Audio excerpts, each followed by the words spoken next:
దేవుని పరిశుద్ధ నామమునకు మహిమ కలుగునుగాక. నా ప్రియ సహోదరి సహోదరులారా, ఈ సమయంలో కొద్ది నిమిషాలు దేవుని యొక్క వాక్యాన్ని మనము శ్రద్ధగా విందాం. పరిశుద్ధాత్మ దేవుడు మనతో మాట్లాడునుగాక. నేటి ధ్యానం నిమిత్తమై ఏర్పాటు చేయబడినటువంటి వాక్య భాగము అపోస్తుల కార్యముల గ్రంథము 17వ అధ్యాయము 23వ వచనము మరియు 24వ వచనాన్ని మనము చదువుకుందాం. నేను సంచరించుచు మీ దేవతా ప్రతిమలను చూచుచుండగా ఒక బలిపీఠము నాకు కనబడెను. దాని మీద తెలియబడని దేవునికి అని వ్రాయబడి ఉన్నది. కాబట్టి మీరు తెలియక దేని యందు భక్తి కలిగి ఉన్నారో దానినే నేను మీకు ప్రచురపరచుచున్నాను. నా ప్రియ సహోదరి సహోదరులారా, ఇప్పుడు మనం చదువుకున్నటువంటి వాక్య భాగము అపోస్తుల కార్యముల గ్రంథము 17వ అధ్యాయము 23-24 వచనాల్లో ఉన్నటువంటి సందర్భం. ప్రభు యొక్క వాక్యాన్ని ప్రకటించడానికి, ప్రభువును గురించి సువార్త బోధించడానికి, అనేకులను ప్రభు వైపునకు తిప్పడానికి అపోస్తుడైన పౌలు గారు ఎథెన్సు నగరానికి వెళ్ళాడు.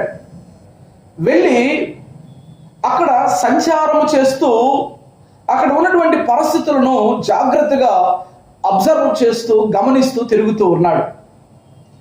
అలా తిరుగుతూ ఉండగా అక్కడ ఒక తెలియబడని దేవునికి అని ఒక బలిపీఠం కనిపించింది. తన కంటికి కనిపించిన తర్వాత ఆయన ఏం చేస్తూ ఉన్నాడంటే అక్కడ వారిని పిలుస్తూ ఉన్నాడు.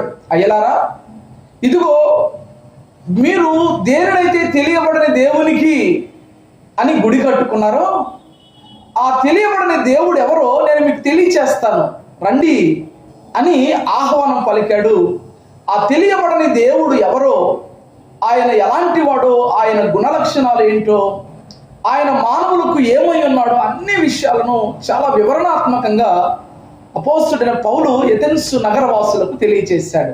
నా ప్రియ దేవుని బిడ్డలారా, ఆ రోజుల్లో ఎథెన్సు నగరంలో ఉంటున్నటువంటి గుడులు మామూలుగా లేవండి.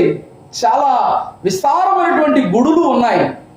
ఆ రోజుల్లో చరిత్రకారులు మనకు తెలియచేసేటువంటి విషయము ఏంటంటే 32,000 గుడులు ఎథెన్సు నగరంలో ఉన్నాయంట. అంటే బహుదేవత ఆరాధనకు నిలయమైనటువంటి స్థలము ఆ ప్రాంతం.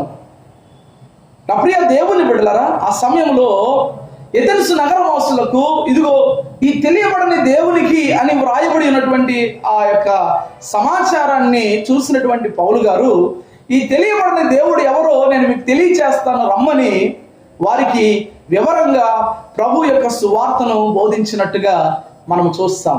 ఆయన సువార్త ముగించిన తర్వాత ఆయన ఒక హెచ్చరికను జారీ చేస్తూ ఉన్నాడు.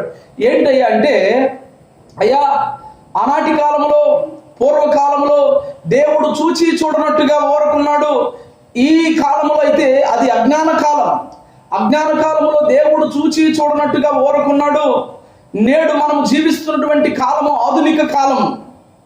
కాబట్టి ఈరోజు ఈ కాలంలో దేవుడు అందరూ అంతటను మారు మనసు పొందాలని ఆయన ఆజ్ఞాపిస్తూ ఉన్నాడు. నాట్ రిక్వెస్టింగ్, ఆజ్ఞ.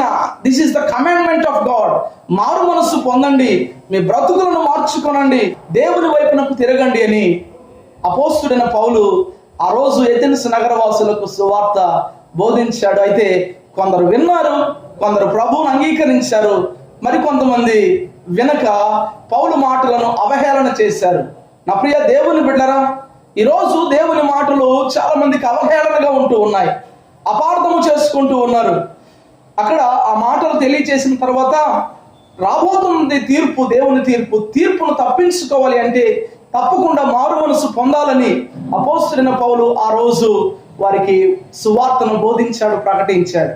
ఈ నా మాటలు వింటున్న నా ప్రియ సహోదరి సహోదరుడా, మారు మనసు పొందకుండా ఇంకా ఎంతకాలం జాప్యం చేస్తావు?